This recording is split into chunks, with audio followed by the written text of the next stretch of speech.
Okay, in this presentation I wanted to do an actual clone of a General Motors body control module, BCM. This is out of a 2012 Chevy Colorado. However, I've seen them in a variety of General Motors vehicles. And the reason I wanted to do this, we've done lots of cloning videos, but there are a lot of tools which will clone modules. And a lot of those tools are tablets.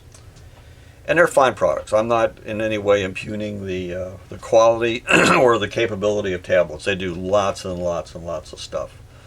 That being said, in-circuit work is usually not one of them. In my humble opinion, it's kind of cumbersome.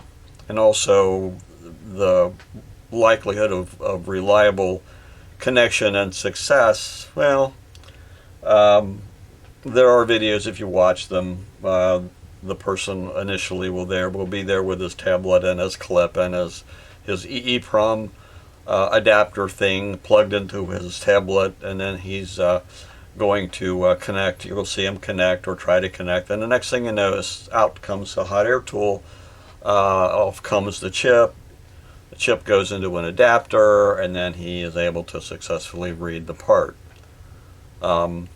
So we've done a lot of cloning videos, but I wanted to show you actually for this particular module and any module derivative or similarity, it would be exactly the same. So I've already opened it up, but I wanted you to see it in its case. But let me take it out of its case, and I've already marked it because I got two to show you the cloning procedure. And in this case, I marked this one as source. Let me zoom in so I can get a little bit closer picture for you. The EEPROM is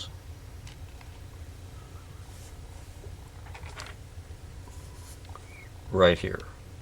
Okay, there's my pointer pencil pointing at the EEPROM. All right. If you look at the part number, it's a microchip part. It says 25LC04.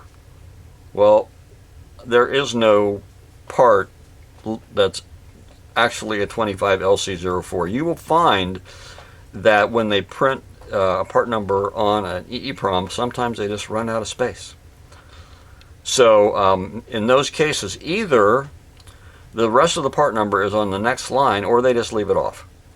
Okay, so this part is actually a 25LC040. All right. So that's the part that we're going to select when we begin the clone procedure. All right, so I'm just going to go ahead and do that. I'm going to show you how we start our software, and then you can see actually how long this takes in order to get this clone done.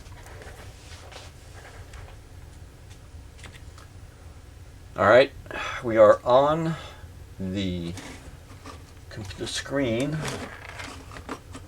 of our host machine. We'll go ahead and start EEPROM plus software. Move this window up.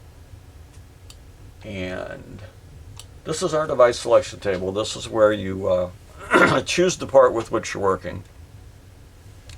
And this is a 25LC040. Okay, so there's that. There's the setup of the programming unit and the in-circuit adapter, which are required in order to access this part. I'll just show you that. There's the EEPROM Plus programmer, and there's the in-circuit adapter. There's a lot of information on how to set this up in our other video, so I'm not going to go through that. But what I wanted to cover is basically how quick you can actually do this work. So I'm going to use the AccuTouch probe because the AccuTouch probe is faster than the clip, but we could use a clip if we would choose to do that. So I'm going to zoom back in. Now I'm going to take and I'm going to put the AccuTouch probe on the part. Let me switch over to back to the computer screen. We're going to clear the information display, and as you've seen in other videos, we're going to go to the to the buffer editor screen. All right, and let me put the probe on the part. Okay, I got the probe on the part. Now we're going to confirm that we're actually connected to the part. This is where sometimes with the tablet it gets a little bit confusing or difficult to determine whether or not you're actually hooked to the part. So what we're going to do is we're going to use the quick view command, which will just confirm that we're on the part. So we'll press Q, and there is the data from the source EEPROM on the screen. It's not in the buffer yet, it's just on the screen. So we know we're hooked to the part. Now we're going to press G and read the data from the part. Okay, now that data is currently in the buffer of the system. Now we're not going to change, we're not going to save it, because the tablets, they make you save it. We're not going to do that. All we need to do is get our salvage module and program this data into it, and the cloning procedure will be done. So let me get the salvage module and we'll do that. Okay, we are got the AccuTouch probe back on the salvage module. Okay, there's the data from the original module, the source module, and now we're going to press Quick View to confirm that we're actually connected to the part on the salvage module before we program. So we press Q for Quick View. There's the data from the salvage module. So all we have to do, go back to the original data, press 2, and press yes. And we'll go through, and we're done. This clone is finished. That's all it takes to clone this module. So I just wanted to show you how much time you can actually save if you do things in circuit with a tool designed to work with parts that are in circuit. Okay, well that wraps up this video. And if you like this kind of content, we would appreciate you giving us a like, or if you choose, you may subscribe. Also, additional information is available on our website. If you would choose to purchase one of our kits, we would be most appreciative.